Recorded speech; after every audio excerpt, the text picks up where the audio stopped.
Assalamualaikum warahmatullahi wabarakatuh. Selamat pagi teman-teman dimanapun Anda saat ini sedang berada. Jumpa lagi dengan saya Arif RH dalam video iseng yang sudah sering kali saya buat ya. Baik ya teman-teman, pagi ini kita akan membahas tentang logika dan keajaiban ya.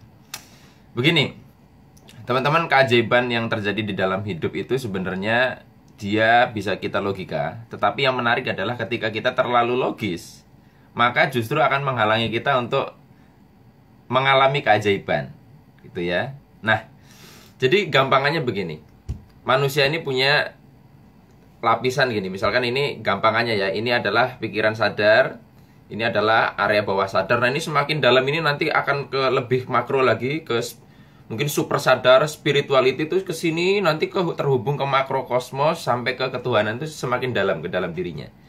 Nah yang kita bahas yang paling permukaan aja, yaitu antara pikiran sadar bawah sadar. Nah antara pikiran sadar dengan bawah sadar ini ada seperti semacam pintu gerbang. Jadi gerbangnya ini buka tutup, dan ini salah satu istilah yang sering digunakan adalah yang disebut area kritikal. Kritikal area di mana dia adalah gampangannya adalah area yang mempertanyakan ya, yang logis tadi ya, logika kritis gitu. Nah, untuk orang-orang yang sudah dewasa ini kadang bisa sangat kuat ya. Ini bisa sangat kuat. Sehingga tidak semudah itu hal-hal yang masuk di dalam pikiran sadar masuk ke bawah sadar.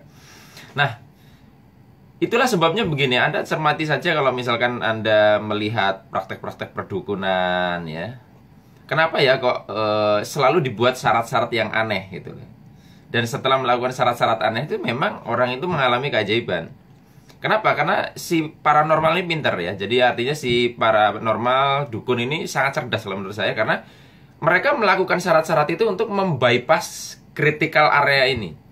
Misalnya Anda pengen menguasai satu ilmu kesaktian gitu ya. Nah, untuk bisa mengaktifasi itu kan Anda harus masuk ke area bawah sadar Anda, ya. Nah, tentunya tapi di situ ada satu critical area yang mempertanyakan, bisa nggak saya ya?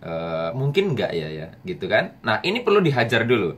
Nah, itulah sebabnya dengan diberikan syarat-syarat yang rumit, misalkan suruh ngumpulin kembang, suruh berendam di sungai 7 hari, suruh jengking di mana gitu ya. Pokoknya yang nggak masuk akal, yang menurut kalau kita logis ya, itu kok orang mau-maunya sih disuruh seperti itu dikerjain gitu loh. Nah, ketika si orang ini mau melakukan syarat-syaratnya itu dengan sadar ya, makanya dengan oke, gua mau melakukan syaratnya, maka tanpa disadari dia akan membypass critical areanya ini.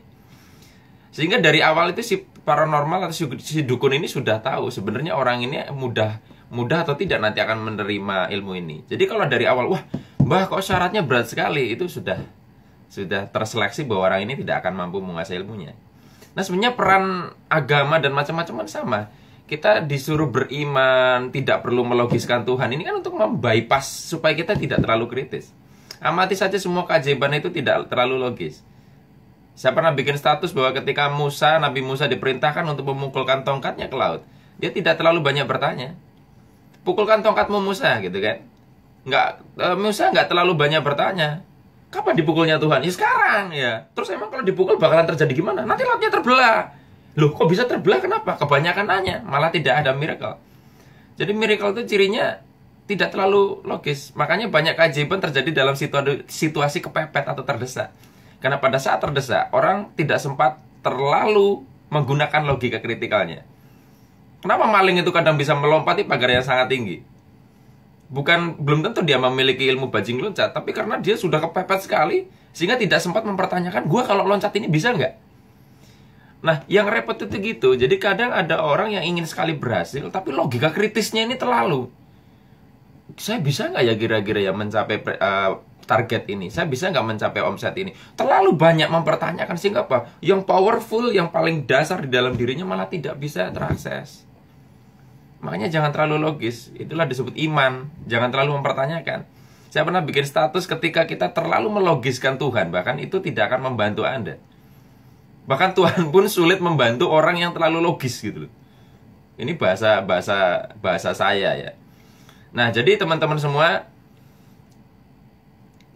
tugas kita sebenarnya bukan berarti terus kita tidak menjadi orang yang logis ya, tapi ada kalanya logika yang terlalu berlebihan justru bisa menghalangi kita dari keajaiban. Baik teman-teman semua, hanya ini yang bisa saya bagikan. Semoga bermanfaat. Saya akhiri. Billahi taufiq wal hidayah. Wassalamualaikum warahmatullahi wabarakatuh. See you.